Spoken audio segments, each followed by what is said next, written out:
Surat edaran Gubernur Bali menetapkan Hari Siwaratri pada Kamis 26 dan 27 Januari sebagai libur bersama seluruh aparatur sipil negara di Bali. Namun pelayanan publik di Dinas Kependudukan dan Catatan Sipil Kabupaten Badung tetap buka untuk melayani masyarakat dalam pengurusan administrasi kependudukan. Kabid Pelayanan Pendaftaran Kependudukan Putu Suryawati, seizin Kadis Dukcapil Kabupaten Badung Nyoman Soke mengungkapkan, dibukanya pelayanan publik ini telah diumumkan kepada masyarakat di pintu masuk kantor Disdukcapil Badung. Disdukcapil hanya melayani proses kependudukan. Disdukcapil tidak melayani pengurusan akte dan administrasi kependudukan lainnya. Sebagian besar warga datang untuk mengurus permohonan surat keterangan pengganti EKTP, perekaman EKTP, dan surat pindah. Pada Kamis 26 Januari, Disdukcapil melayani 25 perekaman KTP dan 50 pengurusan surat pengganti EKTP.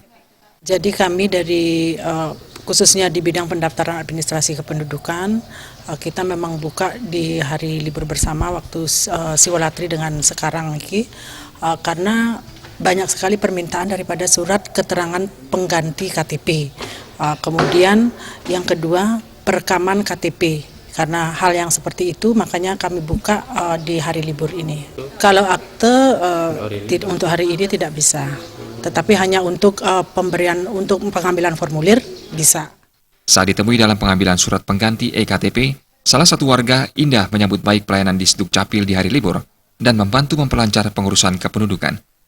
Bagus sih, untuk pelayanannya sih bagus sih, nggak ada masalah. Jadi membantu untuk masyarakat? Membantu. Iya, cuma untuk kayak masalah IKTP-nya sendiri kayak menurut saya lama ya untuk kayak belangkonya gitu. Karena kan dia ada di Puri Gading gitu, ngurusinnya dari bulan September nggak jadi. Makanya sekarang saya minta surat pengganti sementara IKTP karena ada urusan bikin dokumen yang lain. Disdukcapil Badung juga melayani perekaman di luar domisili Kabupaten Badung dari tahun 2016. Masyarakat di luar domisili cukup membawa fotokopi kartu keluarga. Indrawan, Bali TV.